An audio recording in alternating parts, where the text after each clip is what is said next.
الحمد لله والصلاة والسلام على سيدنا محمد وعلى آله وأصحابه أجمعين. الحمد لله والصلاة والسلام على سيدنا محمد وعلى آله وأصحابه أجمعين. أما بعد فأعوذ بالله من الشيطان الرجيم. بسم الله الرحمن الرحيم. ولله على الناس حج البيت من استطاع إليه سبيلا. وقال الله تعالى: الحج أشهر معلومات فمن فرض فيهن الحج فلا رفث ولا فسوق ولا جدال في الحج. صدق الله العظيم. اللهم صل على سيدنا محمد وعلى آل سيدنا محمد وبارك وسلم. اللهم صل على سيدنا محمد النبي الأمي وعلى آله وأصحابه وسلم. اللهم صل على سيدنا محمد النبي الأمي وعلى آله وأصحابه وسلم. میرے معزز مسلمان بزرگوں، عزیز بھائیوں اور امت مسلمہ کی مقدس ماں اور بہنوں، رمضان سے لے کر عید الاضحیٰ تک عبادات کا ایک مبارک سلسلہ ہے.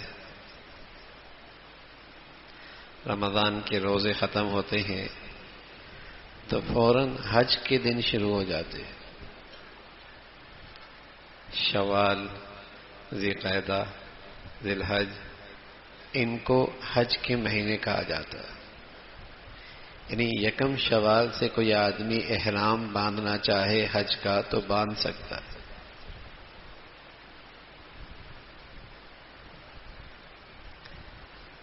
حج کا مہینہ شروع ہو گیا. پہلے لوگ دور دراز سے سفر کیا کرتے تھے، مہینوں پہلے سفر شروع کرتے اور مہینے پہلے، 2 مہینے پہلے وہ احرام بھی باندھ لیا کرتے تھے.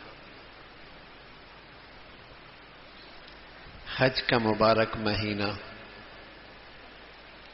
شوال سے، ذی القعدہ، پھر 10 ذی الحجہ تک، 12 ذی الحجہ تک، یہ حج کے دن کہلاتے ہیں، حج کے مہینے کہلاتے ہیں.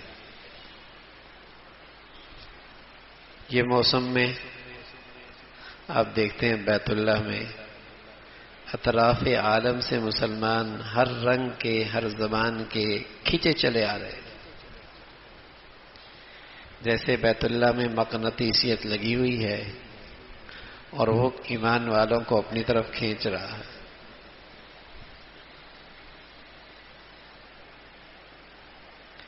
رمضان نماز بدنی عبادت ہے، روزہ بدنی عبادت ہے، زکوٰۃ مالی عبادت ہے، حج بدنی عبادت بھی ہے، مالی عبادت بھی ہے.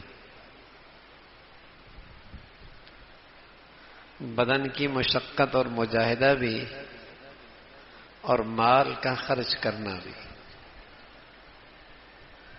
حج بدنی عبادت بھی ہے، مالی عبادت بھی ہے. زندگی میں ایک مرتبہ فرض ہوتا ہے. وَلِلَّهِ عَلَى النَّاسِ حِجُّ الْبَيْتِ مَنِ اسْتَطَاعَ إِلَيْهِ سَبِيلًا وَمَنْ كَفَرَ. جانے کی استعداد ہے، اخراجات موجود ہیں، پیچھے وانوں کے لیے بھی خرچہ موجود ہے، بالغ ہو گیا ہے، حج فرض ہو گیا. ایک مرتبہ فرض ہونے کے بعد پھر یہ ساقط نہیں ہوتا کہ بعد میں آدمی بیمار ہو جائے، بعد میں آدمی غریب ہو جائے، بعد میں آدمی مر جائے. حج پھر بھی فرض ہی رہتا ہے.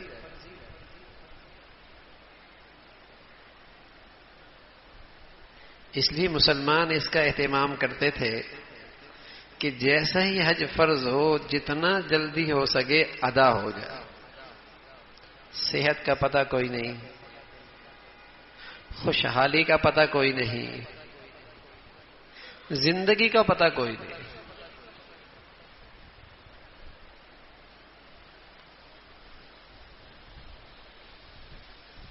یہ نئے نئے آزار تو اب پیدا ہو گئے نا، کہ پہلے بیٹی کی شادی ہو جائے، ابھی تو عمر پڑی ہے، کر لیں گے حج،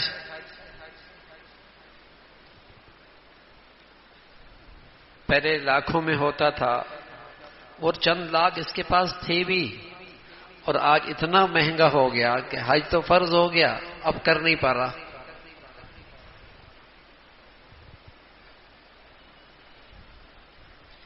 بیٹی بالغ ہو گئی، اس کے پاس سونا ہے، بیٹا کاروبار میں شریک ہے، اس کے پاس اپنا پیسہ ہے، حج پہ جا سکتا ہے، چلے جانا چاہیے، تاخیر نہیں کرنی چاہیے۔ اس لیے کہ آپ علیہ الصلوۃ والسلام فرمایا کرتے تھے، جس پہ حج فرض ہوا اور پھر اس نے حج نہیں کیا تو اللہ تعالیٰ کو کوئی پرواہ نہیں، یہودی بن کے مرے یا نصرانی بن کے مرے۔ اس لیے کہ کافر نماز نہیں پڑھتا، مشرک زکوٰۃ نہیں دیتا، یہود و نصارہ حج نہیں کرتے، جو مسلمان ہوتا ہے وہ نماز بھی پڑھتا ہے، جو صاحب حیثیت مسلمان ہوتا ہے وہ زکوٰۃ بھی دیتا ہے، جو حج کی جانے کی صلاحیت رکھتا ہے وہ حج بھی کرتا ہے۔ کافر نماز نہیں پڑھتا، مشرک زکوٰۃ نہیں دیتا، یہود و نصارہ حج نہیں کرتے، مسلمان تو یہ اسلام کے فرائض پورا کیا کرتے۔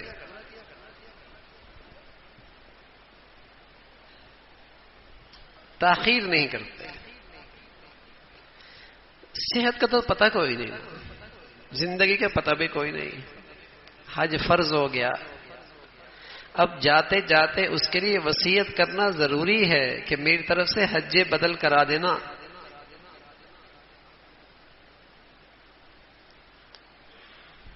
فرض جو ہو چکا ہے، تو صحت کی حالت میں، خوشحالی کی حالت میں، فرصت کی حالت میں یہ فریضہ جلدی ادا کر دینا چاہیے، اور بڑھیا عبادت ہے۔ سبحان اللہ، کوئی خوش نصیب آدمی 50 سال کی عمر میں، 40 سال کی عمر میں، یا 60 سال کی عمر میں، چلو 70 سال کی عمر میں حج کا فریضہ ادا کرنے گیا اور حج بڑھیا کر کے آیا، اور حج قبولیت والا کر کے آیا، اور حج نیکیوں والا کر کے آیا، تو آپ علیہ الصلوۃ والسلام فرمایا کرتے تھے، یہ حج سے واپس لوٹنے والا ایسا ہے جیسے ابھی اماں کے پیٹ سے ہو گیا ہے۔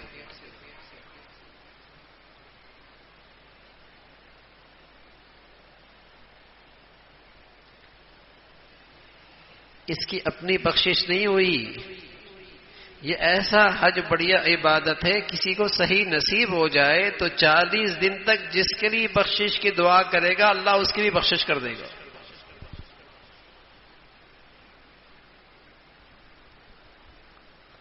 حج تو اللہ کا ولی بنا دیا کرتا تھا، بڑھیا عبادت۔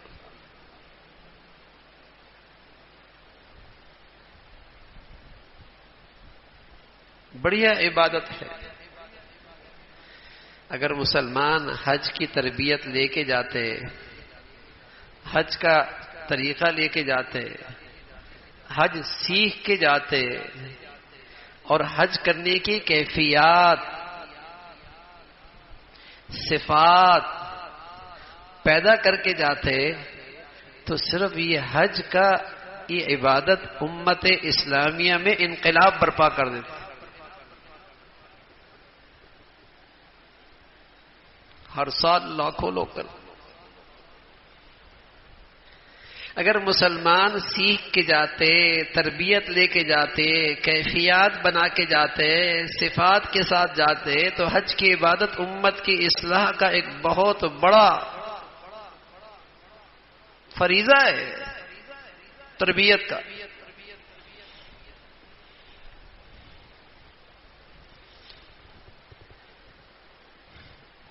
برتن الٹا ہو، رحمت کی بارش برس رہی ہو، الٹے برتن میں تو ایک قطرہ بھی کوئی نہیں جائے گا.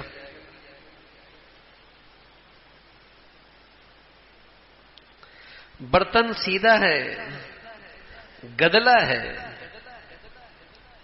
بارش کے قطرے گریں گے وہ بھی گدلا ہو جائے گا.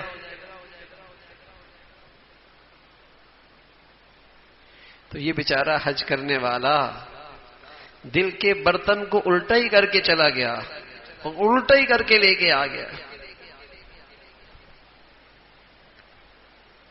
گدلے برتن کے ساتھ آیا، خالی ہاتھ آیا.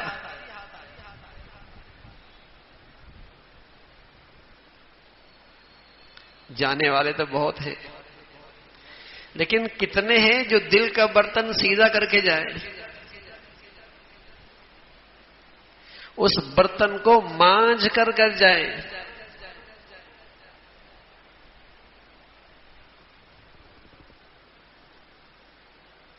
پیسہ بھی لگاتے ہیں،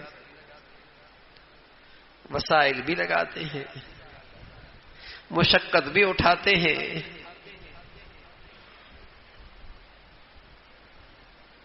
اس حج کی برکات کتنی لیتے. آپ علیہ الصلوۃ والسلام فرمایا کرتے تھے ایک وقت آئے گا لوگ حج کریں گے تجارت کے لیے، کاروبار کے لیے. لوگ حج کریں گے شہرت کے لیے. اتنے ہو گئے، اتنے ہو گئے نام و نمود شہرت کے لیے. لوگ حج پہ جائیں گے بھیک مانگنے کے لیے.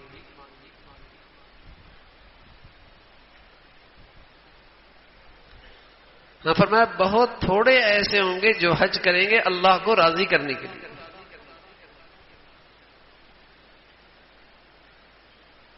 اللہ تعالیٰ کو راضی کرنے کے لیے.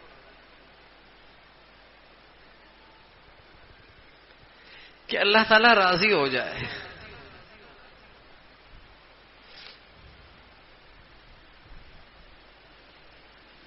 حج کرنے جا رہا ہے حاجی کے لائے، حاجیہ کے لائے خوب ہار پہنائے جائیں، خوب استقبال ہو. لیکن میاں حج کرنے کی کیفیت، حج کرنے کا طریقہ، حج کی تربیت، حج کیسے کرنا چاہیے، اس بیچارے کو کچھ نہیں پتا ہوتا.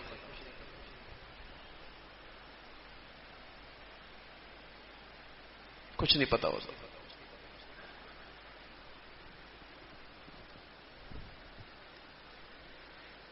تو یہ مسلمانوں کے صاحب حیثیت مسلمان کی زندگی کا فریضہ ہے.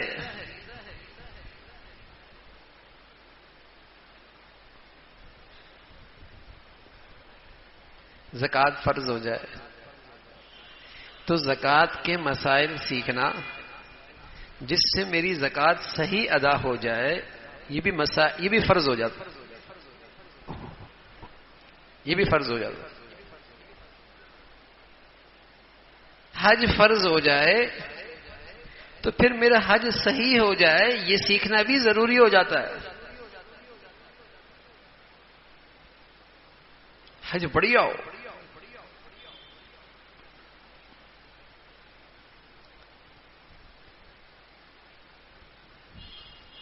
روزہ فرض ہے تو بتایا کتب علیکم الصیام.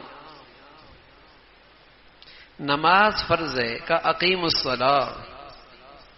کہا زکوٰۃ فرض ہے کا آتوا الزکاۃ. ان فریضوں میں جب اللہ کی طرف سے حکم آیا تو کہیں اللہ تعالی کا نام نہیں آیا. لیکن جب بات حج کی فرضیت کی آئی تو سب سے پہلے اللہ کا نام آیا کہ حج اللہ کے لیے کرنا. وَلِلَّهِ عَلَى النَّاسِ وَلِلَّهِ عَلَى النَّاسِ حِجُّ الْبَيْتِ. حج اللہ کے لیے ہو، ہر اللہ کو راضی کرنے کے لیے ہو. حج اللہ کی ملاقات کا نام ہے، حج اللہ سے سچی صلح کرنے کا نام ہے. تو سب سے پہلے اللہ تعالی کا ذکر، حج اللہ کے لیے. بسا اوقات مسلمان اچھا کام بری نیت سے تو نہیں کرتا، لیکن بغیر جذبے اور بغیر نیت کے کرتا ہے، بے خیالی بھی کرتا ہے. حج پہ جا رہا ہے، کچھ نہیں پتا کیوں جا رہا ہوں.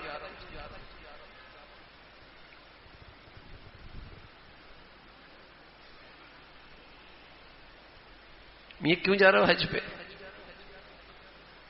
اگر واقعی یہ جذبہ ہے کہ حج اللہ کو راضی کرنے کے لیے، تو بتائیے جو اللہ کا ایک فریضہ پورا کرنے کے لیے اتنے پیسے لگا رہا ہے، اتنی مشقت اٹھا رہا ہے، تو کیا وہ فجر کی نماز چھوڑ دے گا؟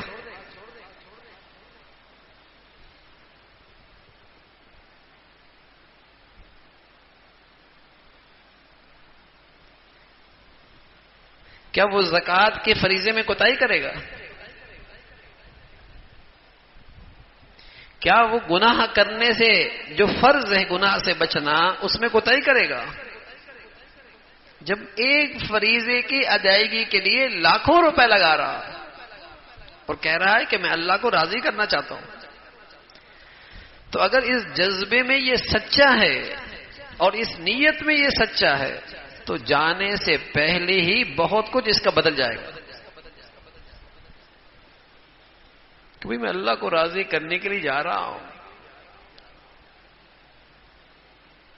اب یقین جانے، اللہ حفاظت فرمائے، چونکہ یہ جذبہ نہیں رہتا، جہاز بھرا ہوا ہوتا ہے، فلائٹ بھری ہوئی ہوتی ہے، حج کر کے آ رہا ہوتا ہے، نماز نہیں پڑھ رہا ہوتا.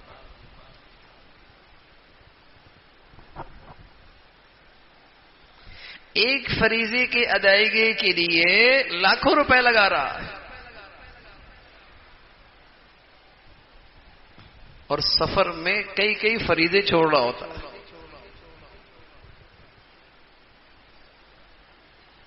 سیاحت کے لیے گیا تھا، نام و نمود کے لیے گیا تھا،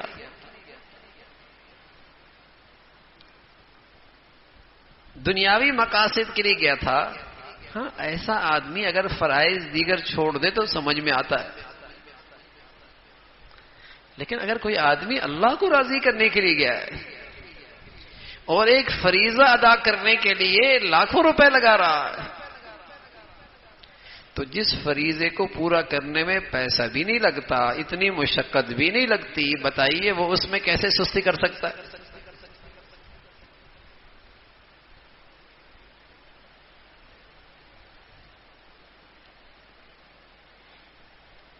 جذبے غلط ہے.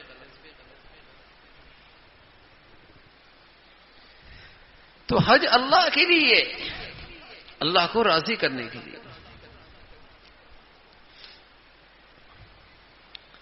لوگ حج کی تیاری کرتے ہیں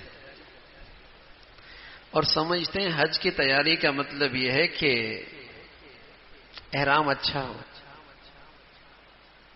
ہوٹل اچھی ہو، پیکج اچھا ہو، رہائش اچھی ہو، کھانا پینا اچھا ہو، سفر کے لیے سواری اچھی ہو.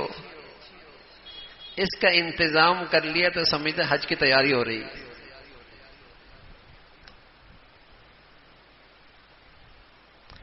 حالانکہ اس تیاری میں اگر ذرا سے اونچ نیچ بھی ہو جائے تو اچھے حج میں کوئی فرق نہیں آتا. قبولیت والے حج میں کوئی فرق نہیں آتا، نیکی والے حج میں کوئی فرق نہیں آتا. لیکن اس حاجی کی ساری توجہ اس پہ ہوتی ہے اور جب آتا ہے کسی سے ملتا ہے تو تجزیہ بھی اسی پہ ہوتا ہے، ہوٹل کیسی تھی، کمرے کیسے تھے، کھانا کیسے دیا تھا. اور وہاں بھی بیچارہ مینا میں، عرفات میں، مطاف میں جہاں آپس میں بیٹھتے ہیں تو یہی تبصرہ ہوتا ہے.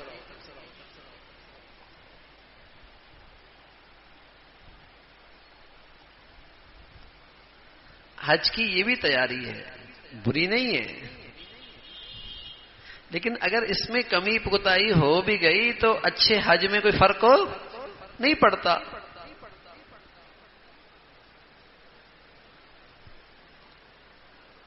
حج کی قبولیت میں کوئی فرق نہیں پڑتا، حج کی نیکی میں کوئی فرق نہیں پڑتا،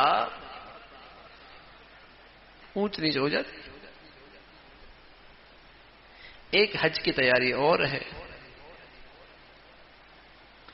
وہ ہے حج کیسے کرنا ہے. حج کرنے کا طریقہ کیا ہے؟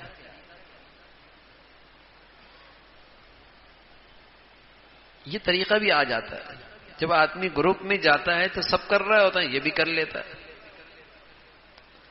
اور اگر کمی پیشی ہو بھی گئی تو دم دے گا تو حج کی قبولیت میں کوئی فرق نہیں آئے گا، حج کی کمی میں کوئی فرق نہیں آئے گا، حج کی قبولیت میں کوئی فرق نہیں آئے گا. بھول ہو گئی، دم دے دیا، 2 دم دے دیے، 3 دم دے دیے، دم نہیں نکلنا چاہیے، اس سے بھی حج میں کوئی فرق نہیں آتا. کوئی بات نہیں. جیسے آپ سجدہ سہو کرتے ہیں، نماز پھر بھی بڑھیا. ایسی وہاں غلطی ہو گئی، آپ نے دم دے دیا، حج پھر بھی بڑھیا. لیکن ایک اور چیز ہے حج کی تربیت کی،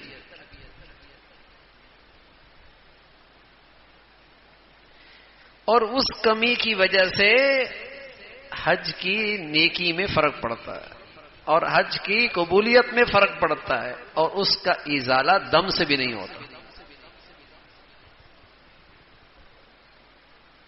وہ بہت ضروری ہے. وہ کیا کہ آپ نے حج کیا اور اللہ کو راضی کرنے کا جذبہ ہی نہیں ہے، نیت ہی نہیں ہے، نام و نمود کے لیے کیا، شہرت کے لیے کیا، واہ واہ کے لیے کیا، تو یہ حج قبول نہیں ہوگا. یہ حج کی کمی دم سے پوری نہیں ہوگی.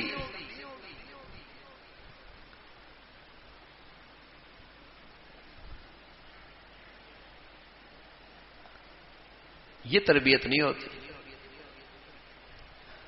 کہ حج کیوں کر رہا ہے، کس جذبے کے ساتھ. دل کا برتن ہی سیدھا نہیں کیا، الٹا کر کے چلا گیا، تو یہ کمی دم سے پوری نہیں ہوگی.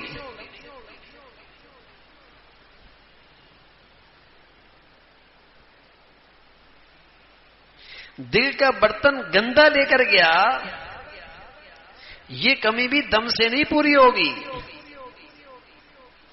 یہ تو کمی پھر ہمیشہ کے لیے رہ جائے گی. پہلے لوگ حج پہ جاتے تھے تو بڑا اہتمام ہوتا تھا کہ جس کی حقوق العباد میں کوتاہی ہوتی تھی تو اس سے معافی تلافی کر کے جایا کرتا تھا، بھئی اللہ کے لیے معاف کر دینا، بڑا سفر درپیش ہے، پیسہ بھی لگا رہا ہوں، سفر بھی دور دراز کا ہے، مشقت بھی بہت ہے، اس حج سے کچھ کرنا چاہتا ہوں، کچھ بدلنا چاہتا ہوں، آپ کے معاملے میں کوئی کوتاہی ہو گئی تو مجھے معاف کر دینا. معافی مانگا کرتا تھا، ایک ایک کے پاس جا کر معافی لیا کرتا تھا، اور معافی مانگنے میں ذلت نہیں ہے. اللہ کی خاطر مانگے گا تو اللہ کی عزت بڑھ جائے گی. کسی کے حق میں قصور ہوا معاف کر دو، یا کسی کے ساتھ ناجائز کیا، کسی کا حق لے لیا، کسی کے ساتھ زیادتی کی، اس کا حق واپس کرتا تھا.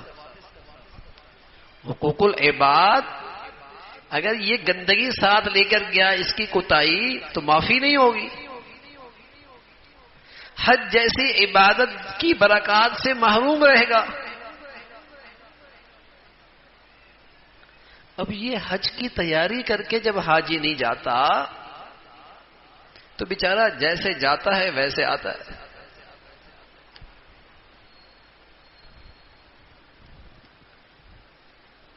معافی مانگ لیا کرنا. جن کا پتہ ہو ان سے تو معافی مانگ لینی چاہیے کہ ان کے حق میں یہ کوتاہی ہوئی, ان کا حق ادا کر دے. ورنہ جتنے ملنے جلنے ہیں آدمی ان کی طرف میسج بنا کے بھیج دے کہ بھائی آپ کے حق میں انجانے سے مجھے تو یاد بھی نہیں رہا, کوئی کوتاہی رہ گئی تو مجھے اللہ کی خاطر معاف کر دو. حج پہ جا رہا ہوں, بڑھیا عبادت ہے.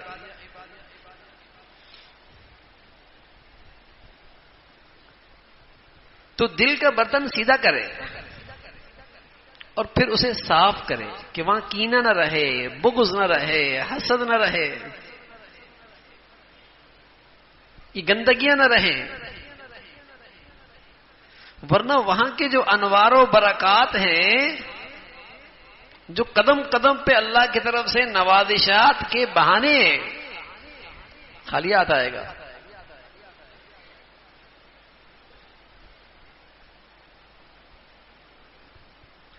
تو دل کا برتن سیدھا بھی ہو, صاف بھی ہو, یہ کر کے جائے.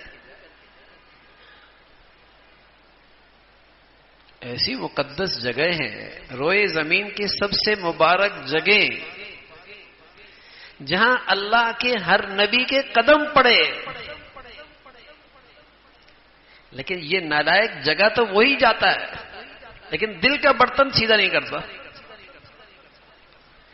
تو قصور تو رحمت کی بارش کا نہیں ہے نا, برتن سیدھا نہیں کیا اس لیے ایک قطرہ بھی نہیں آیا.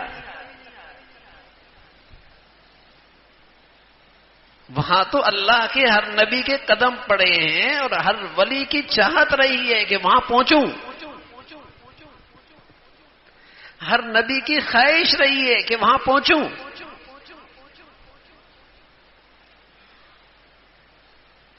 لیکن یہ گیا تو صحیح, تربیت لے کے نہیں گیا, تیاری کر کے نہیں گیا, دل کا برتن سیدھا نہیں کیا, اسے صاف نہیں کر کے گیا. اللہ حفاظت فرمائے. اب تو ہمارا حال یہ ہے کہ اگر حج اس لیے کروں کہ ساری زندگی بدل جائے تو ڈر لگتا ہے. اگر ساری زندگی بدل گئی تو پھر مزہ کیا آئے گا دنیا میں.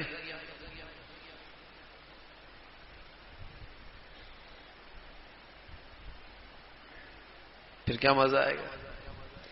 اس لیے کہ اسے گناہوں کا مزہ لگا ہوا ہے نا, اور گناہوں کا مزہ ایسا ہوتا ہے جیسے خارش کا مزہ ہوتا ہے. مزہ تو خارش میں آتا ہے, جب کرتا ہے تو خارش اور اٹھتی ہے, پھر خارش کرتا ہے, پھر مزہ آتا ہے. لیکن نتیجہ کیا نکلتا ہے, جلد خراب ہو جاتی ہے, خون نکلنے لگتا ہے, زخم ہونے لگتا ہے. تو گناہوں کی مزہ ایسا ہی ہے, دل میں زخم لگتا ہے جس سے دل ہر وقت بے چینی اور بے سکونی کا درد محسوس کرتا ہے.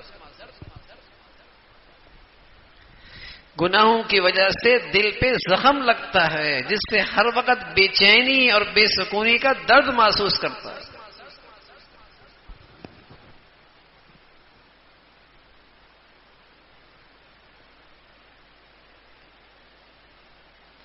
تو دل کا برتن صاف کر کے گیا, سچی توبہ کر کے گیا, حقوق العباد کا معاملہ صاف کر گیا, حج پہ جاتا ہے. اور پھر حج اس کا بڑھیا ہوتا ہے. یقین جانیے جس حج میں اخلاق اچھے ہوں, وہاں قدم قدم پہ اخلاق کا امتحان ہوتا ہے. قدم قدم پہ اخلاق کا امتحان.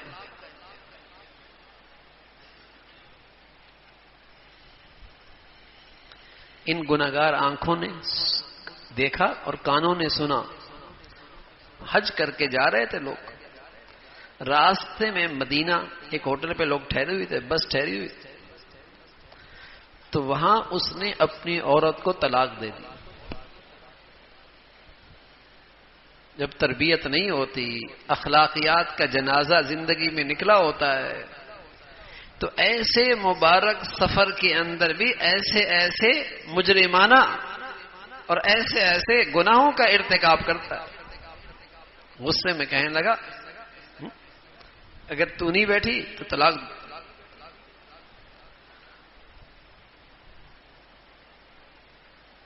اور میں یہاں سے جاؤں گا نہیں، اگر چلا گیا تو تجھے طلاق۔ وہاں تو شرطے ہوتے ہیں، انہوں نے کہا بس چلے۔ اس نے تو قسم اٹھائی ہوئی۔ ایسی ایسی نالائقیاں ہوتی ہیں۔ تو حج بڑھیا، اخلاق بڑھیا، اس لیے کہ وہاں قدم قدم پہ ناگواریاں آتی ہیں، طبیعت کے خلاف احوال آتے ہیں۔ اللہ کے نبی فرمایا کرتے تھے میری امت کی عورتوں کا جہاد حج، پھر نبی فرمایا کرتے تھے میری امت کی عورتوں کا جہاد حج۔ اتنی سہولیات ہیں ہو گئی، لیکن حج کی مشقت باقی ہے، حج کی مشقت باقی ہے۔ تو وہاں مجاہدہ ہوتا ہے، مشقتیں ہوتی ہیں۔ اگر اخلاقیات نہیں تو بہت کچھ نقصان کر بیٹھتا ہے۔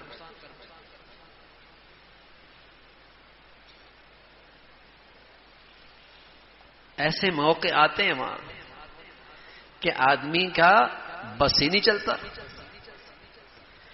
بس بھی نہیں چلتا اور بس بھی نہیں چلتی، نہ بس چلتا ہے نہ بس چلتی ہے۔ اب کھڑا ہوا ہے،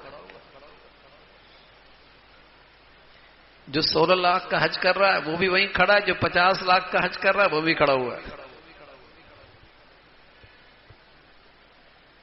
بس ہی نہیں چل رہا۔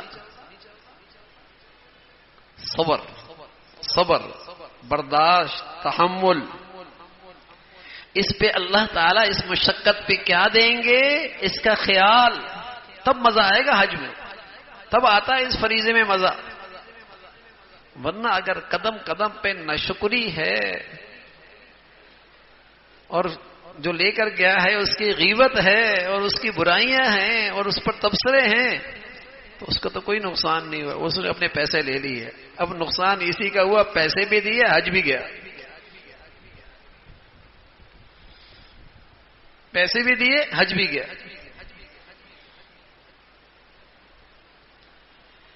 لیکن بیچارہ یہ حج کی تربیت لے کے نہیں جاتا، سیکھ کے نہیں جاتا، پیسے بھی دے کے آتا ہے، حج بھی وہیں چھوڑ کے آتا۔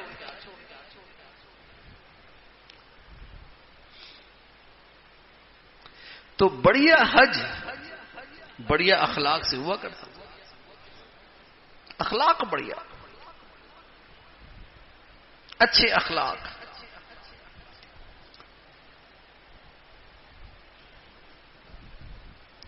وہاں لوگ اجنبی ہوتے ہیں، طبیعتیں اجنبی ہوتی ہیں، لوگوں کا مزاج اجنبی ہوتا ہے۔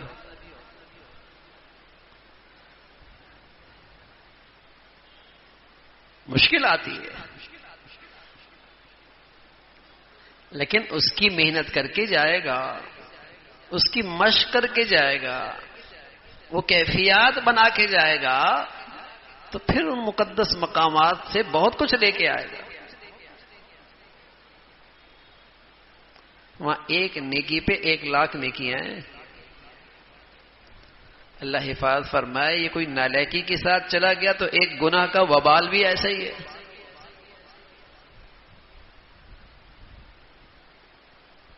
اب یہ منا میں بیٹھ کر غیبت کر رہا، مطاف میں بیٹھ کر غیبت کر رہا، عادت جو بنی ہوئی ہے، عادت جو بنی ہوئی ہے۔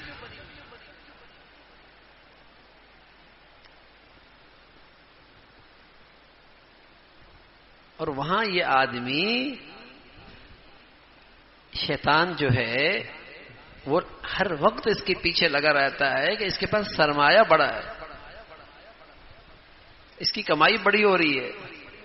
ورنہ یہ آدمی بس اوقات پاکستان میں کئی لوگوں کو کھانا کھلا رہا ہوتا ہے، خیرات کر رہا ہوتا ہے، اور وہاں ایک چائے کی پیالی پر الجھ رہا ہوتا ہے، ٹیکسی والے سے 2 ریال پہ الجھ رہا ہوتا ہے. کھانا ٹھنڈا ہے، دیر سے ملا، اس لیے یہ الجھ رہا ہوتا ہے.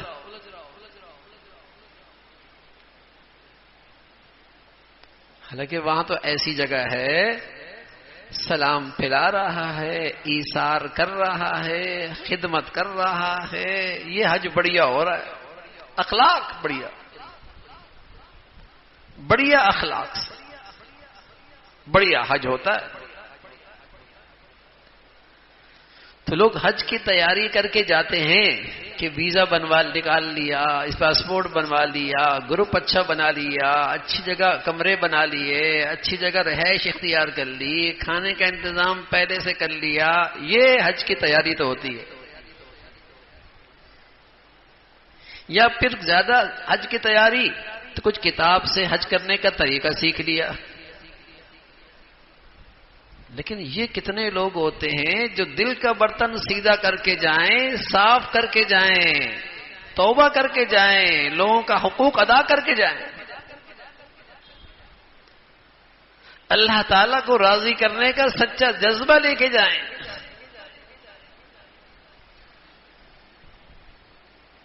اور اس فکر کے ساتھ جائیں کہ میں نے اپنا حج بڑھیا نیکی کے ساتھ، بڑھیا اخلاق کے ساتھ، بڑھیا حج بنانا ہے.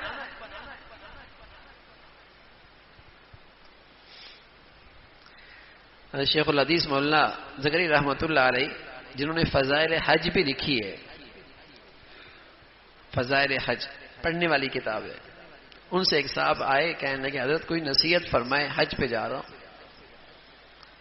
مختصر سی حضرت نے 2 باتیں فرمایا بھائی اس سفر میں جا رہے ہو تو بس صبر سے کام لینا، صبر سے کام لینا. پورے راستے میں صبر کا امتحان ہوتا ہے، پورے راستے میں اخلاق کا امتحان ہوتا ہے.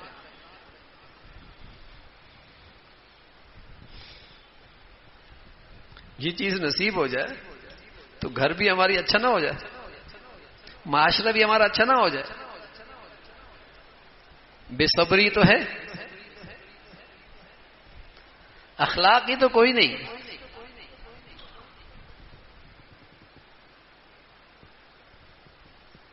فرمایا صبر سے کام لینا. اور دوسری بات فرمایا اپنی نظروں کی حفاظت کرنا. فضل ابن عباس رضی اللہ تعالی عنہ، سید زادے حضرت عباس رضی اللہ عنہ کے بیٹے، عرفات سے آ رہے ہیں اور کہاں بیٹھے ہوئے ہیں؟ حضور علیہ الصلوۃ والسلام کے سواری کے پیچھے حصے پہ بیٹھے ہوئے.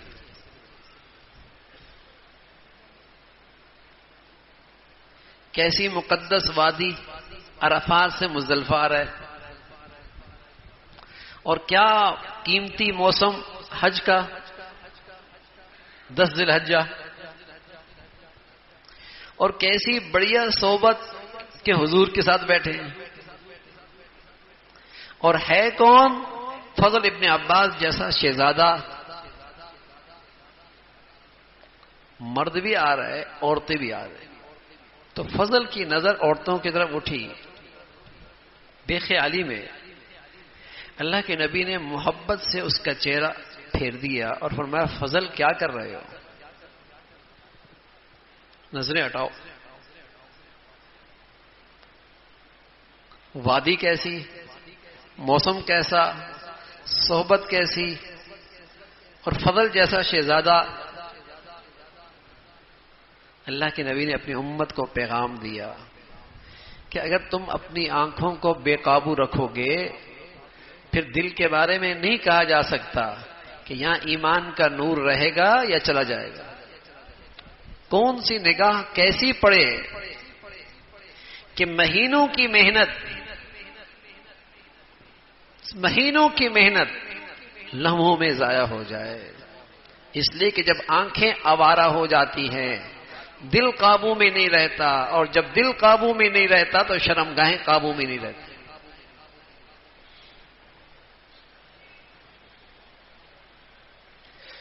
قل للمؤمنین یغضوا من ابصارہم ویحفظوا فروجہم وقل للمؤمنات یغضضن من ابصارہن ویحفظن فروجہن۔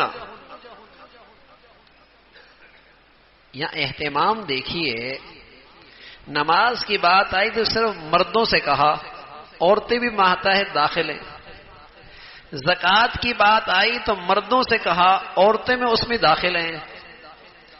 حج کی بات آئی تو مردوں سے کہا، عورتیں بھی اس میں داخل ہیں۔ روزے کی بات آئی تو مردوں سے کہا، عورتیں بھی اس میں داخل ہیں۔ لیکن جب آنکھوں کی حفاظت کی بات آئی تو مردوں سے الگ کہا، عورتوں سے الگ کہا۔ اہتمام، اور کہا اپنی نظریں جھکا لو، تمہاری شرمگاہیں محفوظ رہیں گی۔ عورتوں سے کہا نظریں جھکا لو، اپنی عزتوں کی حفاظت ہو جائے گی، تمہاری عزت و آبرو کی حفاظت ہو جائے گی۔ لیکن اب تو اس کو لوگ گناہ ہی نہیں سمجھتے۔ جیسے یہاں زندگی میں عادت ہے مرد عورت آزادانہ، وہاں بھی یہی فضا ہوتی ہے، ہوٹلز میں، رہن سہن میں۔ جیسے سمجھتے ہیں اس مقدس زمین پر ہر گناہ بھی صحیح ہو گیا، ہر گناہ کی بھی اجازت ہو گئی۔ آزاد، تبھی تو لاکھوں جاتے ہیں، جیسے جاتے ہیں ہم ویسے واپس آتے ہیں۔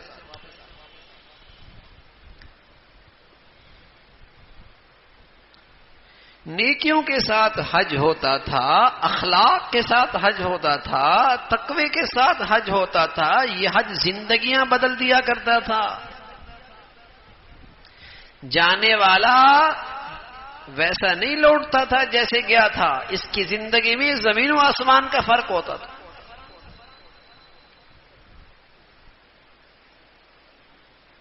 بہت کچھ بدل کے آیا کرتا تھا۔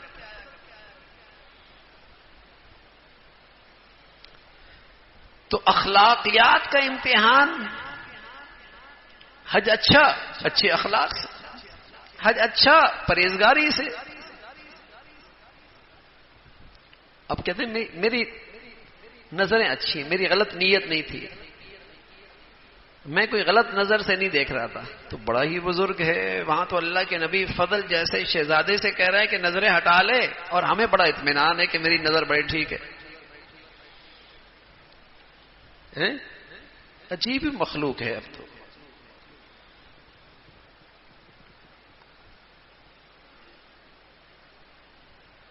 بچیوں کو کون پڑھا رہا ہے، بچیاں کس کے پاس پڑھ رہی ہیں،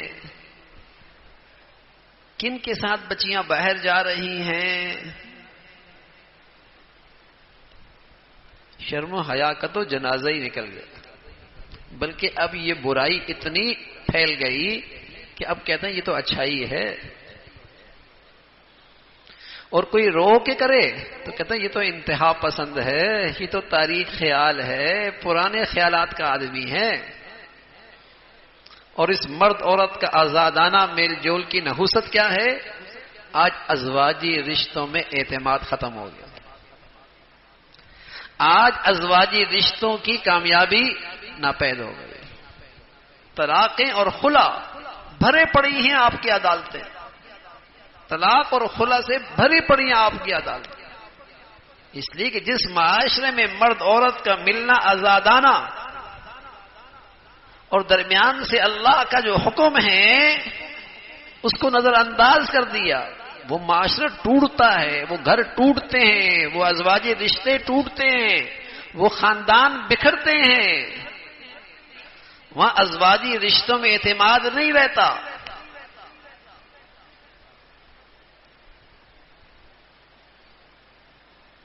اس گناہ کی نحوست ہوتی۔ عورتوں کی خوبی تھی ہن قاصرات، جنت کی عورتیں تھی وہ اپنی نظریں جھکا کے رکھتی تھی، مجال ہے کسی اجنبی مرد کی طرف اس کی نظر جائے یہ جنتی عورت کی خوبی ہے.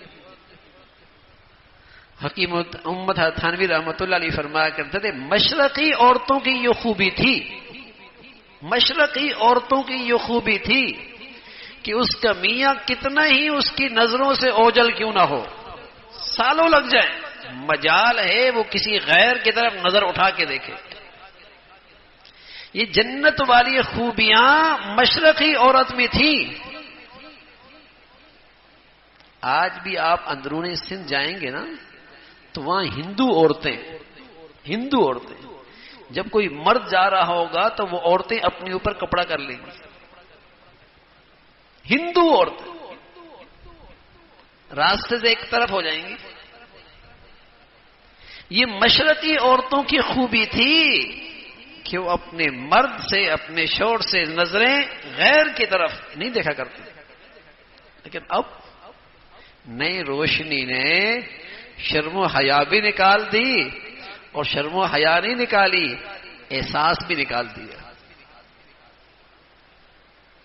وائے ناکامی متائے کارواں جاتا رہا، کارواں کے دل سے احساس زیاں جاتا رہا. لوٹ بھی گئے، یہ دولت چھین بھی گئی، احساس بھی جاتا رہا. کیا لوٹ گیا؟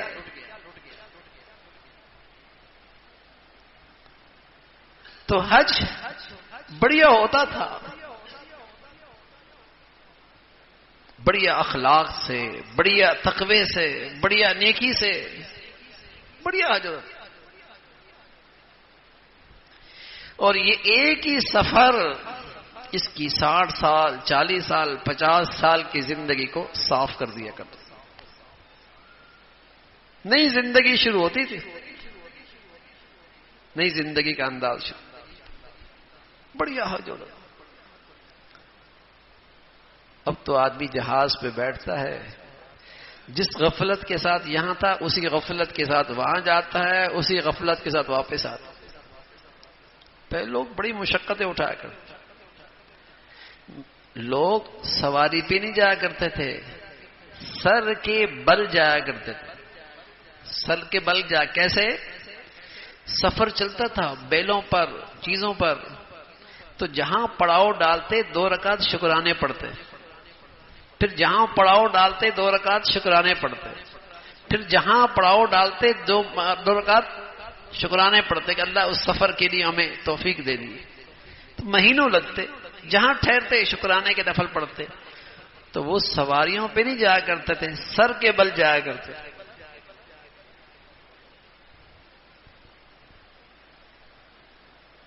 سر کے بل جایا کرتے. حج ہوتا. تو یہ بڑھیا عبادت تھی. تو ایک طرف تو مسلمان اس فریضے کی ادائیگی میں تاخیر نہیں کرتے تھے.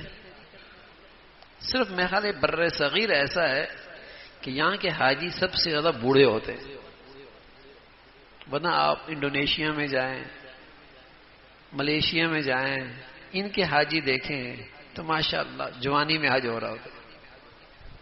اور ہمارے ہاں انتظار کرتے رہتے، ابھی بیٹی کی شادی، ابھی بیٹی کی شادی، ابھی تو عمر پڑی ہے.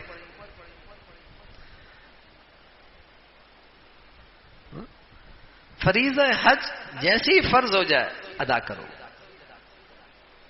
ادا کرو.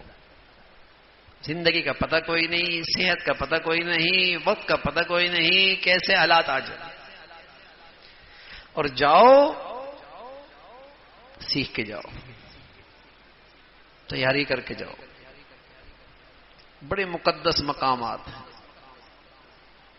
بڑی مقدس جگہ ہیں. لیکن اگر نالائکی کے ساتھ گیا اور برتن الٹا ہی کر کے گیا، خالی آتا ہے.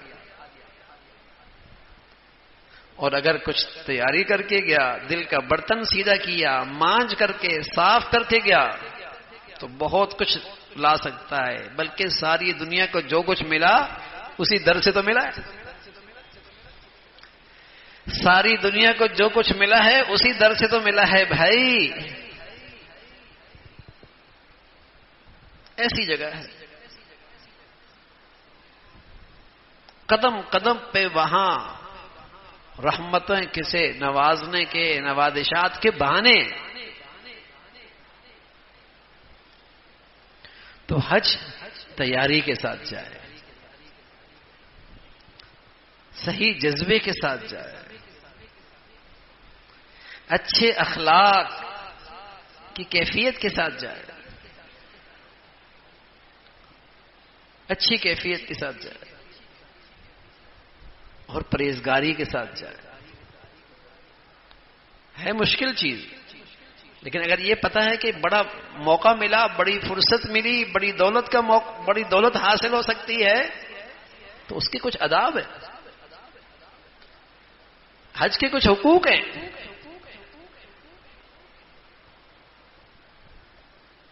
تو ان کیفیات کے ساتھ جائے تو حج بہت کچھ دیتا ہے میرے عزیزوں، بہت کچھ دیتا ہے. تو حج ایک فریضہ ہے، حج ایک بہت بڑھیا عبادت ہے. بڑھیا نیکی کے ساتھ ہو جائے اور قبولیت والا حج ہو جائے تو یہ حج آدمی کی پوری زندگی بدل دیتا ہے. پوری احرام باندھ کے جاتا ہے. ایک حج کا ایک اہم عمل ہے احرام. یہ اسے پیغام دے رہا ہوتا ہے کہ آج تو گھر چھوڑ رہا ہے، زیب و زینت چھوڑ رہا ہے، پسند کے کپڑے چھوڑ رہا ہے. ایک سفر تجھے درپیش ہے، جب تجھے اس سفر میں یہ سب کچھ چھوڑنا ہوگا.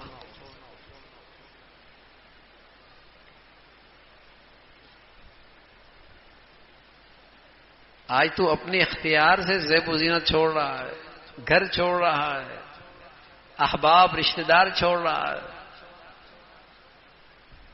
ایک دن آنے والا ہے تجھے پھر یہ لباس پہنایا جائے گا، لیکن اس دن تیرا اختیار نہیں ہوگا اور تجھ سے یہ سب کچھ چھوٹ جائے گا اور تیرے اختیار میں نہیں ہوگا. تو یہ چھوٹا سا سفر تجھے حقیقی سفر کا پیغام دے رہا ہوتا ہے، سبق دے رہا ہوتا ہے، پیغام دے رہا ہوتا ہے، سبق دے رہا ہوتا ہے. تو حج ان کیفیات کے ساتھ ہو، ان صفات کے ساتھ ہو، ایسے اخلاق کے ساتھ ہو تو میرے عزیزو حج بہت بڑھیا عبادت ہے. اللہ ہر مسلمان کو اور جتنے حجاج اس وقت وہاں تشریف لا رہے ہیں ان سب کو ایسا قبولیت والا حج نصیب فرمائے. اللہ تعالیٰ جو کچھ کہا سنا عمل کی توفیق نصیب فرمائے. اللهم لك الحمد كله ولك الشكر كله. اللهم إنا على ذكرك وشكرك وحسن عبادتك. اللهم إنا على ذكرك وشكرك وحسن عبادتك. يا حي يا قيوم برحمتك نستغيث أصلح لنا شأننا كله ولا تكلنا إلى أنفسنا طرفة عين. يا حي يا قيوم برحمتك نستغيث أصلح لنا شأننا كله ولا تكلنا إلى أنفسنا طرفة عين. یا ارحم الراحمین جو کچھ کہا سنا عمل کی توفیق نصیب فرما. ایمان والی، عافیت والی، صحت والی زندگی عطا فرما. اے مولا کریم اپنے فضل سے تمام حاضرین حاضرات سامعین سامعات کی تمام جائز حاجات کو پورا فرما، مشکلات کو آسان فرما، پریشانیوں کو ختم فرما. عافیت والی صحت والی اپنی پسند کی زندگی نصیب فرما. ہمیشہ حلال عطا فرما، برکت والا عطا فرما، سہولت کے ساتھ عطا فرما. حرام سے ہمیں ہماری اولاد کو محفوظ فرما. بری زندگی سے، بری موت سے، برے حالات سے، حادثات سانحات سے محفوظ فرما. یا ارحم الراحمین ہمیشہ اپنی اولاد کی تعلیم تربیت زندگی کے صحیح فیصلے کرنے کی توفیق عطا فرما. ہماری اولادوں کو ہمارے لیے صدقہ جاریہ بنا، راحت کا ذریعہ بنا. ہمیں اپنے بڑوں کے لیے عزت کا باعث بنا، ہماری اولادوں کو ہمارے لیے عزت کا باعث بنا. یا ارحم الراحمین اپنے فضل سے، اپنے کرم سے نعمتوں بھری زندگی نصیب فرما. نعمتوں میں شکر گزاری عطا فرما، احسان شناسی عطا فرما. اپنے فضل سے نعمتوں کے چھن جانے سے محفوظ فرما، نعمتوں میں ناشکری سے محفوظ فرما، عزت کے بعد ذلت سے محفوظ فرما، عافیت کے بعد پریشانیوں سے محفوظ فرما، خوشحالی کے بعد تنگ دستی سے محفوظ فرما۔ اے مولا کریم، نیکی پہ آنے کے بعد اور نیکی کے شوق کے بعد، نیکی کی توفیق کے بعد اس دولت سے محرومی سے محفوظ فرما۔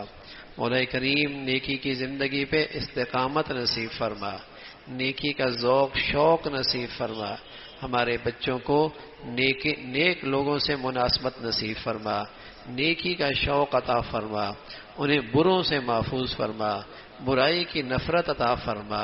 مولا کریم، شریروں سے محفوظ فرما، حاسدوں سے حفاظت فرما، بری نظر رکھنے والوں کے شر سے محفوظ فرما۔ یا ارحم الراحمین، اپنے فضل سے اپنے کرم سے پورے امت مسلمہ کے حال پہ رحم فرما، اہل اسلام کو نیک صالح قیادت نصیب فرما، ظالموں سے، بے دینوں سے، جہلاء سے اس امت کو نجات نصیب فرما۔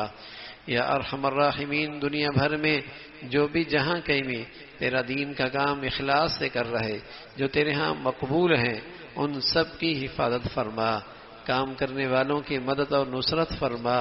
مولا کریم، دنیا بھر کے مظلوم مسلمانوں کی مدد اور نصرت فرما، غزہ اور فلسطین کے بہن بھائیوں کی مدد اور نصرت فرما، اور وہاں مولا کریم حق کی خاطر، اے اللہ، حق کی خاطر اور مقدسات کی حفاظت کے لیے دشمن کے لیے شجاعت اور بہادری کے ساتھ کھڑے ہیں، اے مولا انہیں استقامت نصیب فرما، ان کے دلوں میں سکینہ نازل فرما، ان کی مدد اور نصرت کی شکلیں اے اللہ پورے عالم کو کھلی آنکھوں دکھا۔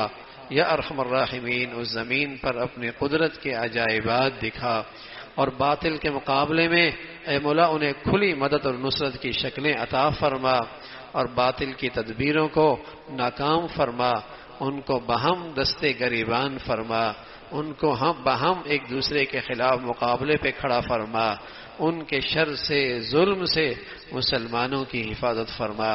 اے مولا کریم، غزہ کے مسلمانوں کی قربانیاں، مجاہدے، شہادتیں، اس سے امت میں غیرت پیدا فرما، امت میں اسلامی بیداری پیدا فرما، امت میں دینی حمیت پیدا فرما، اور مسلمانوں کو غیرت والی زندگی نصیب فرما، حمیت والی زندگی نصیب فرما۔ اے مولا کریم، اپنے فضل سے کفر کی زندگی سے اور باطل کی زندگی سے مسلمانوں کو نفرت نصیب فرما، اور مسلمانوں کو ان سے دور رہنے کی ہمت نصیب فرما۔ یا ارحم الراحمین، ہمارے وطن عزیز کو سلامتی عطا فرما، استحکام عطا فرما، یہاں نیکی کی اور خیر کی اور تعمیر کی قوتوں کو غلبہ نصیب فرما، تخریب کی اور بے حیائی کی اور بے دینی کی طاقتوں کو نیست و نابود فرما۔ یا ارحم الراحمین، یہاں جو دین دشمن ہیں اور ملک دشمن ہیں، ان کے شر سے مسلمانوں کی حفاظت فرما، یہاں نیکی اور ایمان کی فضاؤں کو عام فرما، ہماری زندگیاں وسائل اس کے لیے قبول فرما۔ یا ارحم الراحمین، اس ملک کو اندرونی بیرونی خطرات سے اور اندرونی بیرونی دشمنوں سے محفوظ فرما۔ یا ارحم الراحمین، ہمیں سلامتی عطا فرما، ہمارے ملک کو سلامتی عطا فرما، ہمارے شہر کو سلامتی عطا فرما، پورے امت اسلامیہ کو سلامتی عطا فرما۔ وصلی اللہ علی سیدنا محمد وعلی آلہ واصحابہ اجمعین برحمتک یا ارحم۔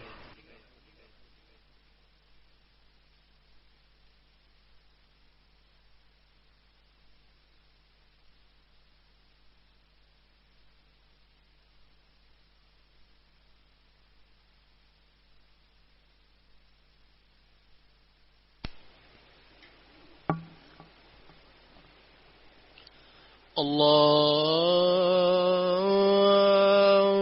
اکبر، اللہ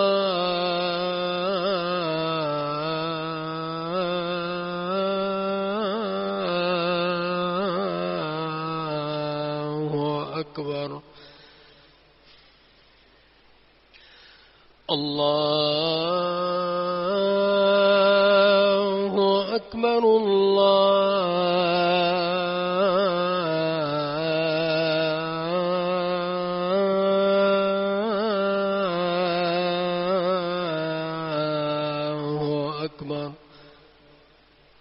أشهد أن لا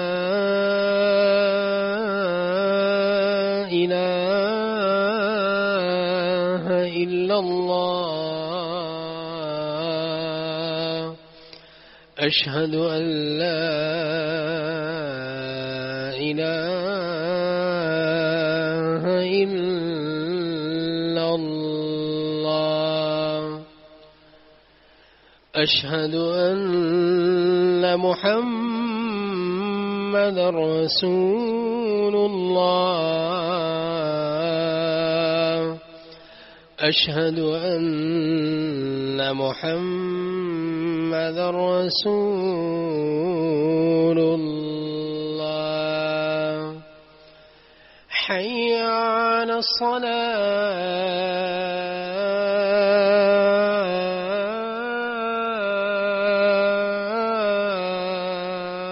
الصلاة حي على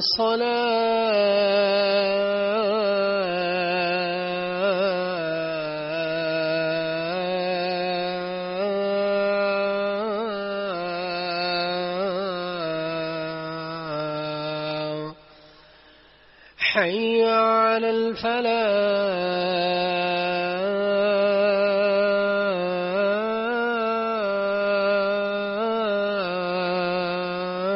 الفلاح حي على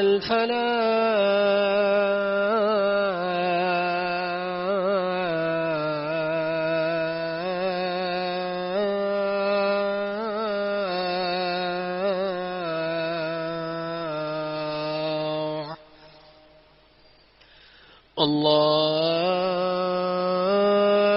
الله أكبر